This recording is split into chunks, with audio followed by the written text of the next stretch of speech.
Assalamualaikum semua. Berjumpa kembali. Hari ni Cabi nak tunjukkan resepi ataupun cara nak buat donat susu yang tengah viral suatu ketika dulu. Okey, jom kita tengok bahan-bahan yang Cabi dah sediakan. Okey, Cabi guna dalam 2 cawan setengah tepung gandum, 1 sudu besar margarin, 2 sudu besar gula pasir, 2 sudu besar tepung susu, 1 paket yeast, tapi yeast ni Cabi guna dalam 1 sudu kecil saja. 2/3 cawan air masak atau air suam suam kuku. Dan juga Cabi guna susu pekat manis, kita guna 1 sudu besar je.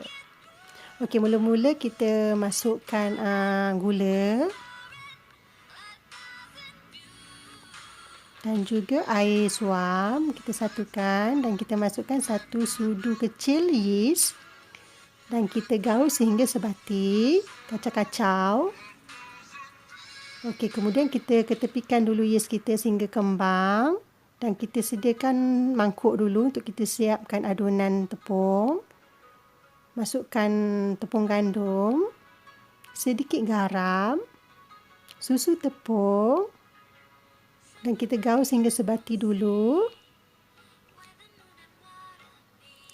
Kemudian kita masukkan susu pekat manis dan juga margarin. Okey, sekarang Cabi tukar guna tangan je sebab kita nak gaul-gaul dia senang.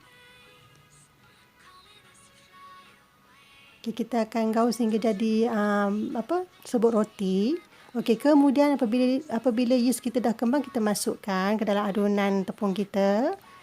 Dan kita gaul dan uli sehingga menjadi dough dan dough tu tak melekat dekat tangan.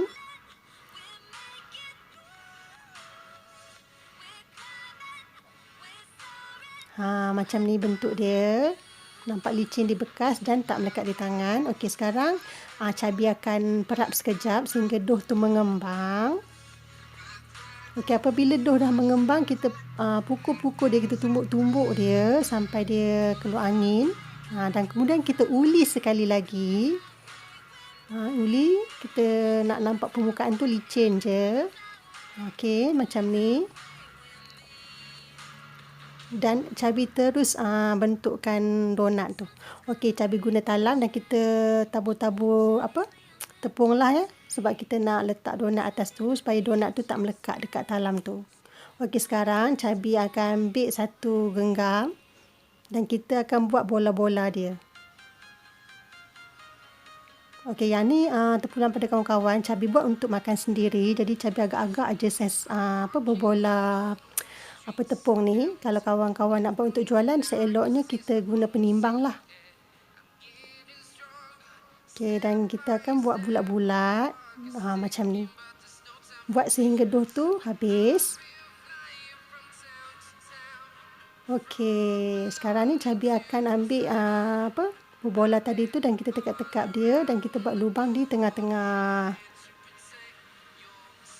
Yang ni tak kita direct terus tau, kita tak perlu perap lagi. Cabi direct terus daripada kita uli yang kedua tu. Okey, kita buat bentuk donat ni sehingga habis. Okey, apabila dah habis, baru Cabi akan perapkan sehingga 10 ke 15 minit bagi mengembang sedikit. Jangan overflow sangat, okey? Okey, sekarang dah 15 minit, jadi kita ke proses menggoreng. Okey, kita nak api sederhana je tetapi minyak yang panas.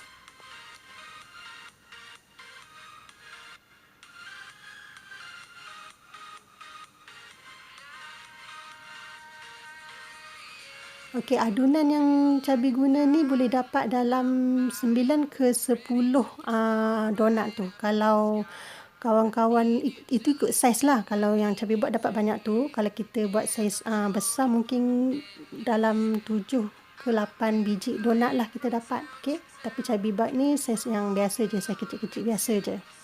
Okey, sekarang dah nampak keperangan, kita boleh angkat.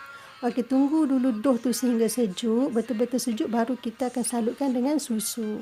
Okey, cabai gula dalam 2 sudu besar gula pasir campur dengan 3 sudu besar susu tepung. Kita gaul-gaul sehingga sebati. Okey, sekarang baru kita salutkan donat kita dengan tepung susu. Okey. Jangan salut waktu dia tengah panas, nanti dia akan cepat hilang. Kalau waktu sejuk, dia akan melekat dengan baik. Nampak tak? Okey, macam ni, dan kita tengok tekstur dalam dia. Nampak tak? Lembut dengan gebunya. Ya Allah, sedap sangat. Okey. Alhamdulillah, dah pun siap. Selamat mencuba.